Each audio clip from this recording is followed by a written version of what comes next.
CC, CEO, wanna change your life? Come see me, yo. I'ma teach you how to build up wealth for your family, not just for yourself. I'm a bestseller, a house flipper, a businesswoman, a go-getter, a big investor, a goal builder. I can teach you to get richer like millions, baby. You really about to fill your savings. You about to have multiple streams to pass your children, baby.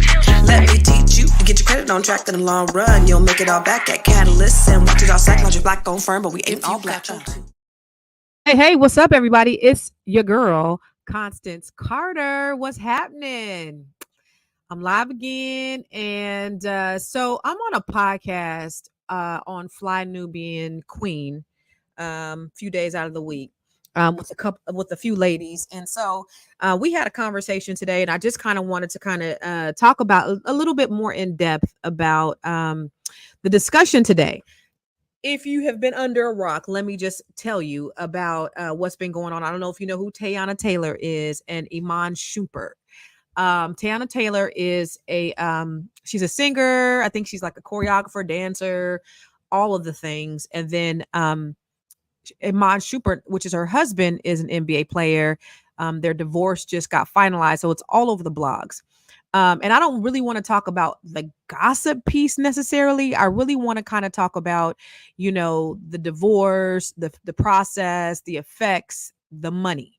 Because, I don't know, it's sort of there's always a lot of talk about what people do in their own private lives when we don't really know. And what I do know, hold on, before we go, I know we have people that tune in from all over the world. I want to make sure that I acknowledge you. So post in the comments where you're watching from. That's number one. Number two, I want to make sure that you are subscribing to CC the CEO on YouTube. Make sure you hit the subscribe button and even the notifications button so that you can know every time I go live. Also on Facebook and Instagram, I'm on at CC the CEO. And I think I'm live on about 8 platforms right now. So I'm live on LinkedIn as well. So I'm on YouTube, Facebook, LinkedIn, and then you guys, this is going to also be available on iTunes and Spotify and all the places that you can listen to podcasts as well. So thank you guys. There's a lot of people. What's up, James? Tuning in from all over the place. So if whatever platform you're on, it may look like you're solo, but it's 8 different platforms that we're on. But I want to talk to you about this whole Teyana Taylor thing and Iman Shumperts. And I don't know if you guys know, but people were saying that, she got away like, a bandit. So first of all, let's talk about net worth. His net worth was, I think, 16 million. Her net worth was 5 million. So according to the divorce, she's getting like $8,000 a month in child support. She gets like 5 properties, a Maybach, like 5 cars, all of this stuff. Out of the divorce. He gets like a compound, a condo, and a bunch of other stuff. So it looks like they've acquired quite a bit of assets together, which is good, right? They were married 7 years, and they were married, I believe, in Atlanta, but they had property all over the place. So, but what does that look like when it comes to, coming together and then having to go through the horrifying experience of divorce? And I can speak firsthand to it because I've been there and done it. What would I tell my child if they were, in that situation? Well, hopefully they'll be, wealthy enough to where they can have them kind of wealth problems. But I'm telling you, divorce is never easy. One of the things that I know for sure is the same person you marry is not the same person that you divorce. So oftentimes we can feel like we're in the twilight zone. It's so funny because it appears that she tried to keep things kind of on the under. When she filed for divorce, she filed with their initials. And she didn't say a whole lot, but she did say that she was divorcing him for cruel punishment and infidelity inside the court documents. But she didn't want to put that out there because she has kids. That is like very admirable. But it looks like he said, no, I want everybody to know, I'm putting our names out there, and I want you to change that from cruelty to irreconcilable differences. And after all this came out, like on TMZ, she was pissed because, again, she was trying to protect her children, protect her family. And she seems to be a very private person, although they were on a reality show together. I'd never seen it. But she was like, what you're not going to do is talk about my bestie. We've been separated for a minute. This is what she said on the blogs. You ain't going to talk about my bestie. We have issues, but infidelity wasn't any of it, but apparently it was. And oftentimes, we try to keep our partner's dignity intact. We don't want to put out there, everything that's going on. I know that was a very extremely important for me. Like, the people didn't even know we were separated for the first 8 months. My mom, dad, brother, and sister didn't even know. We would keep up the appearance as though we still lived together because we didn't want anybody to know. And of course, we didn't even know if we were going to get back together or not. So we just kind of, just kept it on a hush, and tried to, just keep things to ourselves. And I think that's really important when it talks about when you talk about getting a divorce, because there's so many elements that are involved. Yes, you have assets. Yes, there's money. But here's my advice as a person who's been divorced. The first thing I want to say is try to be as amicable as possible. I know it's hard when you have life changes, hurt feelings, um, but when you have children, sometimes you have infidelity. And when you have children, it's extremely important to shield them from as much as you possibly can. Um, and it looks like, from here, it looks like Teyana Taylor was trying to shield her children, as much as she could. They talked about his infidelity. She said she even reconciled in the divorce paper. She said, I reconciled with him after that, after he cheated and his NBA career was falling apart, and he still continued to cheat. But on the blog, she was like, no, he didn't cheat. So she was trying to keep his dignity intact, because guess what she did? She loved her kids more than she hated her spouse, or more than she disliked the situation. So trying to cover the kids, oh my God, loving your kids more than you hate your ex-spouse is extremely important. Um, oftentimes we get really emotional, and being, I want to say, mature enough to be able to handle a divorce or a life change thing, um, is not always possible, especially when you have a lot of emotions involved. Um, but just trying to, like, do what's best, and not think about yourself first, right? Not think about, self preservation, because when we become parents and when we become spouses to other people, we can't look at ourselves first. We can't look at, what's best for me. We have to look at what's best for the entire situation. You're still a family until you die. You're still a family until, somebody, yeah, you're still a family to the day you die. So I don't care if you're no longer a family where you're married, you're still a family, and you still have to deal with each other for the rest of your life. So if there's any way that you can split in a way that is to the less detriment, because um you're already creating a crack in the stability of for your children. Your children are already being, a parent being taken out of the household or moving, things like that. Trying to make it as easy as possible. Try to soften the blow and try to make the cushion as easy as possible is extremely important. You got to be mature enough. The other thing I want to say is be fair. You know, people are saying, because people are chiming in, this is their business. This is not our business. We have no idea what they got. We know that his net worth is 16 million. We know hers is 5 million. So what was fair for them is $8,000 a month in child support. What was fair to them was her getting, 4 or 5 properties and cars, him getting a couple of properties. That was what was fair to them. The thing about divorce, though, also, guys, is that one person doesn't have to win.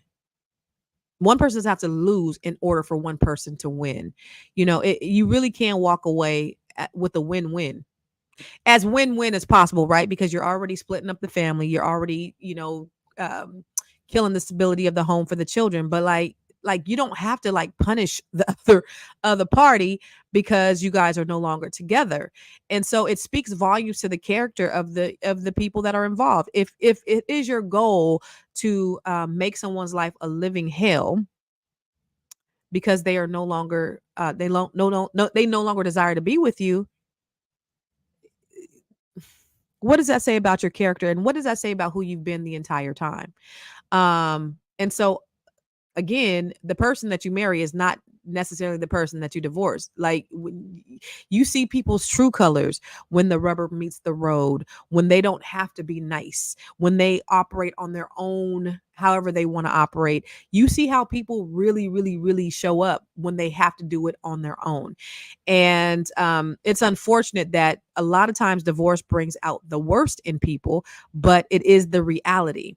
Um, know this, that there is life after, right? There is, you can find peace. You can date. You can find your real soulmate if this person wasn't your real soulmate. You can, regather, regroup. You can be in a situation where everything was taken from you. I know a lot of women who've been in situations where, the man left them for somebody else and they left them destitute and bankrupt and, not knowing how to figure things out with the kids and everything else. I've seen that happen firsthand. And know that, you got to look to your source, God being your source. However you got in it, you can certainly get back. My thing is this. For me, I was able to build a great empire. You could, if you know how to build an empire, and if you lose it all, you know how to build it again. You know how to build it from the ground up. But for a person who has never had anything or doesn't know how to build, they're scrimping and scraping, trying to survive, and they're looking at their survival, going into survival mode, which is unfortunate because again, they're not looking at the bigger picture, in that what is fair for everybody involved. What is the best interest of the kids? You never want to be in a situation where the kids are looking at you and they're having to suffer. And here's the thing about, parents. You know, you could tell your kids whatever you want about the other parent. The children are going to find out whatever they need to find out on their own, and you don't have to say anything. You don't have to tell them anything about that other parent. They're going to find out what their parent is really made of based on how they show up, based upon how they act, based upon how they come through or they don't come through. They can do a whole lot of talking and saying all these other things, but when the rubber meets the road, how are they showing up? And so as the parent, if you're the primary parent or the secondary parent, the kids are going to form their opinion based upon their own experiences. I don't give a damn what you could say. You could call them a deadbeat daddy, deadbeat mom, and everything else in between, but the kids are going to form their own opinion. And if you are improperly speaking on the other parent, they're not going to do anything but resent you because they know the truth. And so we got to make sure, as parents, we show up trying to be as mature as possible and trying to shield our children from adult situations and and issues, because they have enough. Their households are being torn apart, and then you add that extra layer of, who shot John and who's right and who's wrong and how you feeling, and then you don't show up. One parent doesn't show up, or there is the parent that tends to leave the situation permanently and leave that child to fend for themselves. So, the seek therapy. Seek therapy. Um and for your children, have your children seek therapy as well, because that is going to be the thing that really gets you through. Some people don't believe that therapy is gonna help in any way, but I promise you, um if you seek therapy, you'll kind of understand who you are, the things that you've done, how to navigate this new world that you're in. Okay. The other thing is take accountability.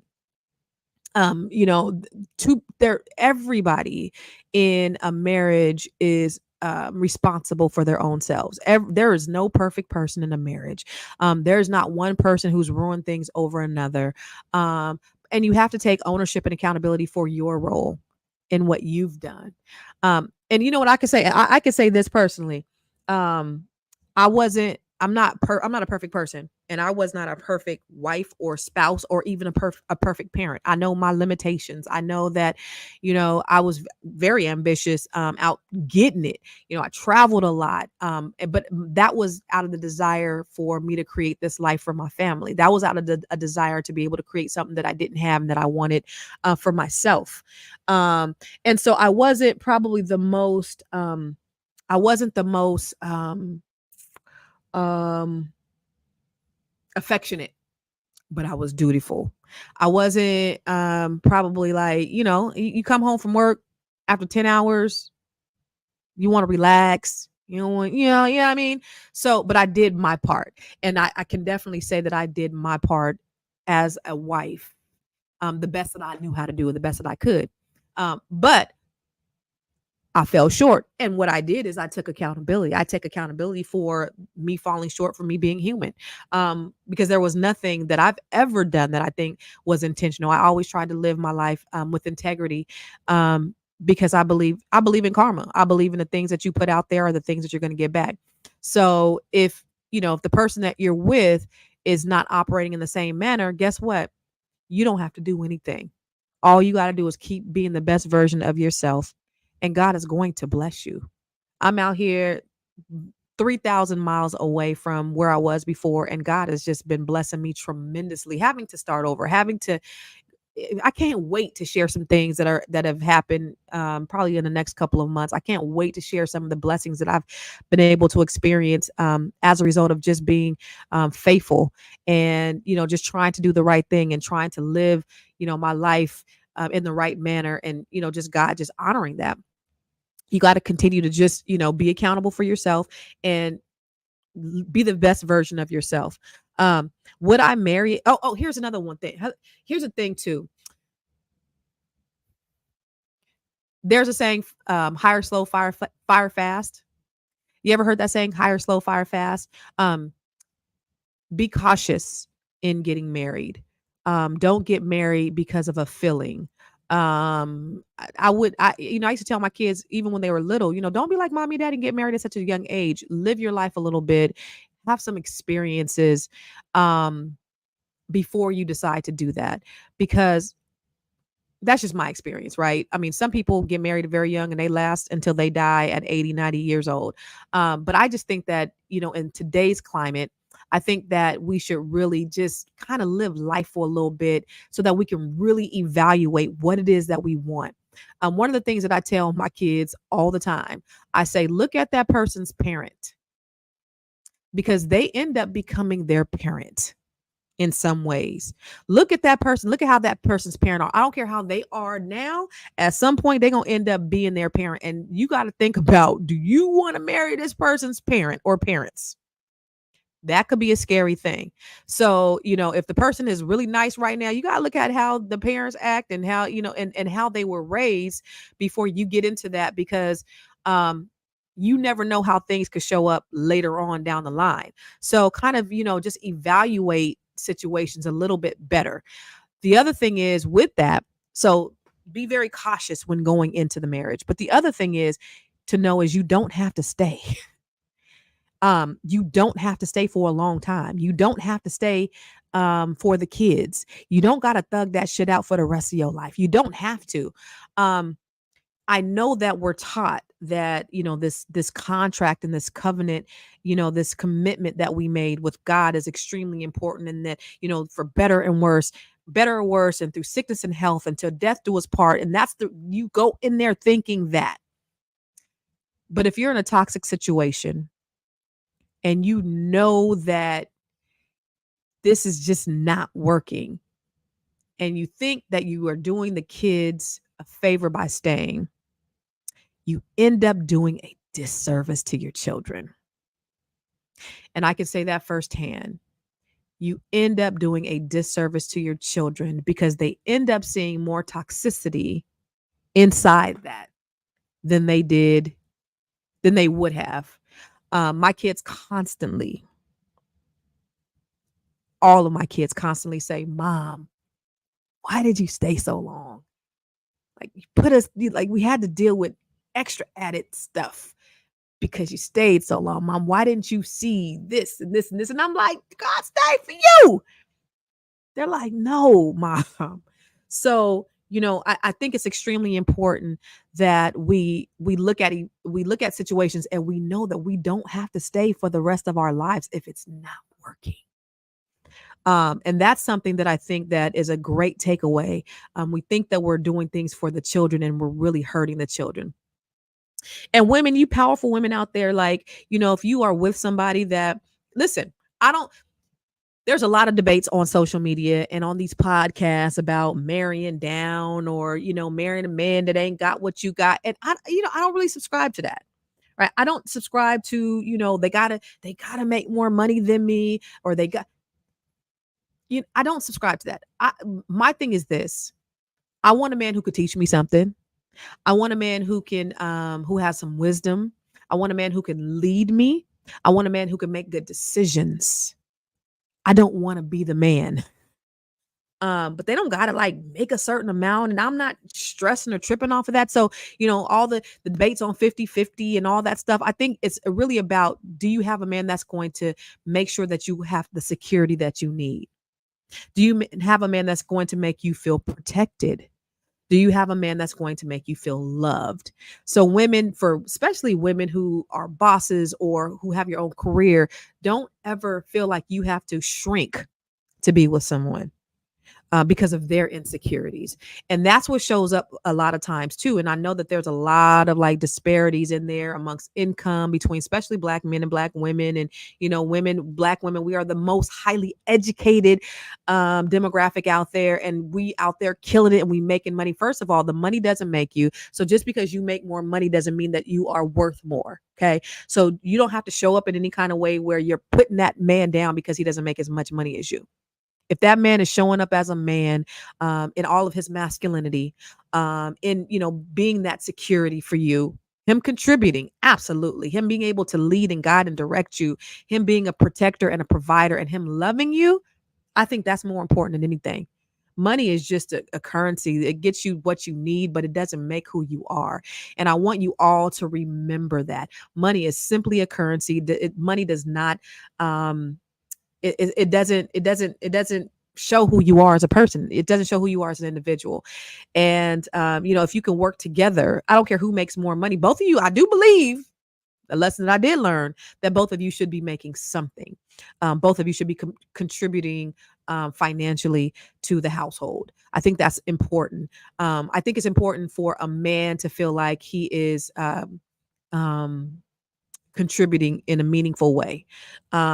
And even though that wasn't my situation, and I'll be transparent here, that wasn't my situation, I feel like I contributed to his emasculation in some way, because he felt maybe that he didn't contribute, and he didn't take initiative to do it, but I certainly didn't encourage him to do that either. So I do believe men need to contribute financially. Do they need to make more money than you? It's not necessary. Like, what if you make $1 million a year?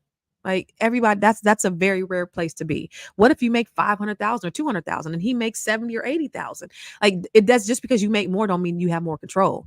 So I think we need to just kind of get out of that mindset where money is the all knowing, all being, and really try to work together. Now, would I get married again? That was a question that we talked about on this podcast. Would I, Constance Carter, get married again? I mean, the jury's still out on that.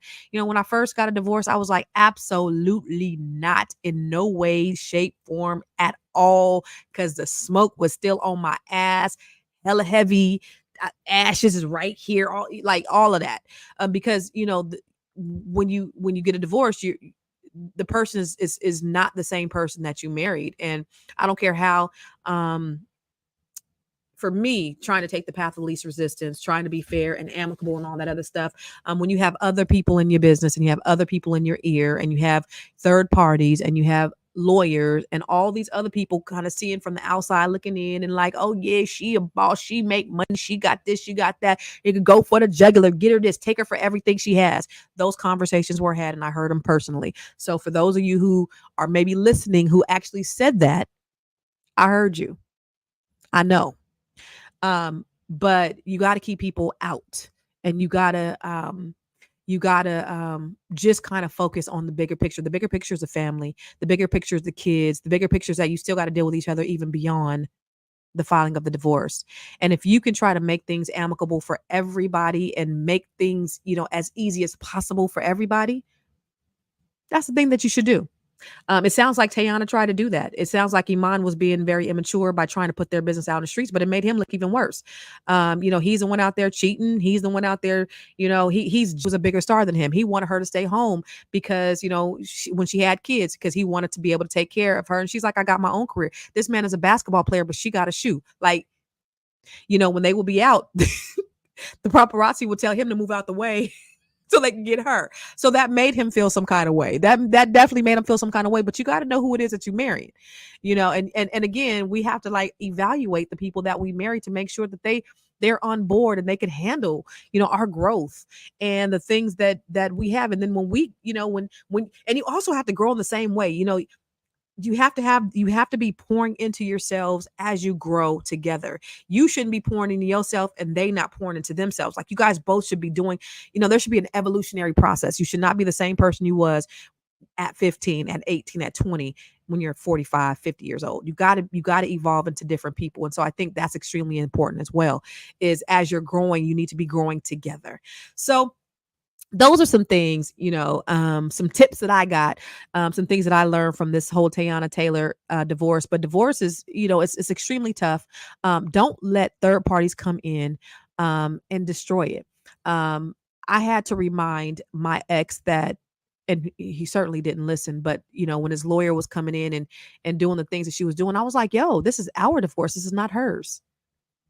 We determine how we want to do this, not her. He didn't understand that. I don't think he comprehended that. And so things got a lot more difficult than they needed to. And we actually lost. We lost way more than what we should have, thinking that they were going to get more. He actually lost more. And that was the unfortunate part about it as well. And in the meantime, them lawyers don't give a fuck about your family. They don't give a fuck about your kids. They don't give a fuck about your ex-wife. And they put that on you. They can't put that on you if you allow them to. I know the game. What you not gonna do is come over and do that here, but they don't give a damn, and so all they care about is winning at some point, and they put you in the middle. And if you're not careful, you can get swept up in all that as well. So anyway, take the path of least resistance. Think about the kids, love the kids more than you hate the spouse, all that stuff. Divorce don't got to be horrible, and you can bounce back. All right, that's what I wanted to share with you. Take care. God bless. I'll see you on the other side. Y'all listen to the replay. Peace.